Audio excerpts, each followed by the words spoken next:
Sir IIT बाबा, अरे IIT बाबा को ऐसे ही घेर रखा है लोगों ने। इस दुनिया में तुम कुछ भी प्राप्त कर लोगे तो तुम ये मत समझना कि तुम्हें सब कुछ मिल गया। आईआईटी बाबा के ऊपर सुनो थोड़ा सा।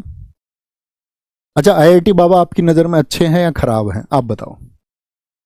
आप क्या समझते हो? कुछ कह रहे हैं खराब हैं। तो यही बात है ना। तो व्यक्ति किसी को जो निर्धारित करते हैं वो अपनी समझ से निर्धारित करते हैं।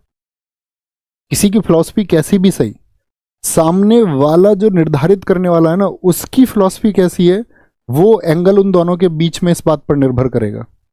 सामने वाले की समझ विकसित नहीं है, सामने वाला कितनी भी बौद्धिकता की बातें कर ले, कोई अर्थ नहीं। सामने वाला बौद्धिक, कहने वाला बौद्धिक, तो मजा आ जाए, मतलब नया रस पैदा हो जाए, तभी तो पैदा होगा। ऊपर ऊपर से कुछ जान लोगे तो कोई मतलब थोड़ी है। ऊपर ऊपर से कुछ सुना, देखा और अपनी एजम्पशंस मान ली। जैसे मान के चलो ओशो पे बड़ा डिस्कशन होता है देश में।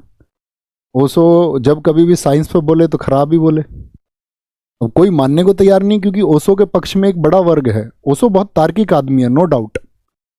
लेकिन ओशो एक बार विज्ञान पे बोल रहे थे तो उन्होंने इलेक्ट्रॉन का चार्ज पॉजिटिव बता दिया और सारी व्याख्या उस तरह से कर दी सकारात्मक रूप से, और न्यूट्रॉन का एक नेगेटिव चार्ज बता दिया और उसकी व्याख्या उस तरह से करके सारी कर दी। तो परफेक्शन तो किसी के अंदर नहीं है। कोई व्यक्ति किसी एक क्षेत्र विशेष में, जैसे आपका जाति व्यवस्था पर जब ओशो बोलते हैं, या जब ओशो की बात किसी धार्मिक स्थिति के बारे में होती है, तो वो बहुत सटीक हैं और उनके तर्क बेमिसाल हैं। No one can defeat him. ऐसी आईआईटी बाबा है। तो वहां पर एक बाबा और हुए, उन्होंने एक बड़ा अच्छा मैसेज दिया, वो मैं आपको देना चाहूंगा। मुझे उस सारी वीडियोस में से या सारे तर्कों में से जो एक तर्क मुझे मिला वो मैं आप तक पहुंचाना चाहूंगा। सॉल्यूशन क्या है, निष्कर्ष। तो उन्होंने एक बात कही, जैसे कि भाई बहुत सारे लोगों ने बोला यार आईआईटी बाबा तो चरसी हैं, वो तो सिगरेट विगरेट पीते हैं। ये भी सही बात है भाई। जो लोग नशे की प्रवृत्ति के लोग नहीं हैं, क्योंकि सीधी सी बात है कि जो सही व्यक्ति होंगे वो नशे की प्रवृत्ति के खिलाफ होंगे, वो अच्छी बात है। लेकिन मान के चलो किसी व्यक्ति ने अपने निजी जीवन में उसको अपनाया, तो उन्होंने एक प्रश्न किया था, ठीक है। उन्होंने कहा कि भाई आपका बच्चा अगर बहुत बीमार है और उसको एक त्वरित इलाज की जरूरत है बहुत जल्दी, और वो इलाज उसको अभी मिलना जरूरी है।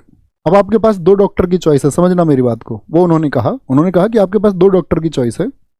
एक चॉइस तो ये है कि एक डॉक्टर ऐसा है जो शराब पीता है और सिगरेट भी पीता है, लेकिन उसका जो सर्जरी का सक्सेस रेट है वो 100% है, यानी 100% इलाज करेगा और ठीक करेगा।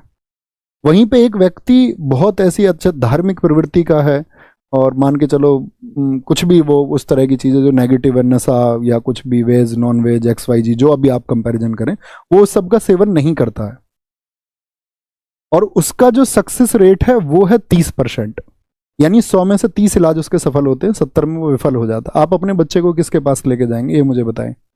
100% वाले के पास में या 30% वाले के पास में? विचार ही नहीं करोगे, ये देखोगे कि भैया कामयाब कौन है। तो ये जीवन की फिलॉसफी है। कोई भी व्यक्ति अपने जीवन में क्या कर रहा है आप उस पर टिप्पणी मत करो, वो उसका निजी जीवन है।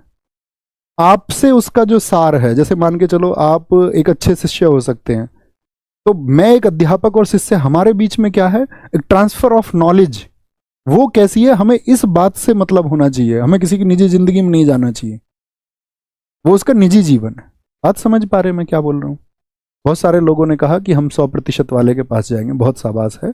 और इसमें कोई जो कह रहा है कि मैं 30% वाले के पास जाऊंगा, तो इसका मतलब तो ये हुआ उस बच्चे को, उसको अपने बच्चे से प्यार प्रेम नहीं है, और जिसको अपने बच्चे से प्रेम नहीं है तो इसका मतलब है फिर उसके जो सारे दावे हैं, उसकी जो सारी समझ है वो अविकसित है, फिर तो कोई अर्थ ही नहीं रहा ना, है ना।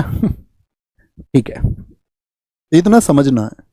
वो किसी भी व्यक्ति का निजी जीवन, आपको ये देखना चाहिए ट्रांसफर ऑफ नॉलेज में क्या चीज़ें आपके पास पहुंच रही हैं, आपको वो समझ पा रहे हो, आप उसके एक्सप्लोर कर पा रहे हो, नहीं कर पा रहे हो, नहीं तो कुछ और नहीं। यहाँ पर आए।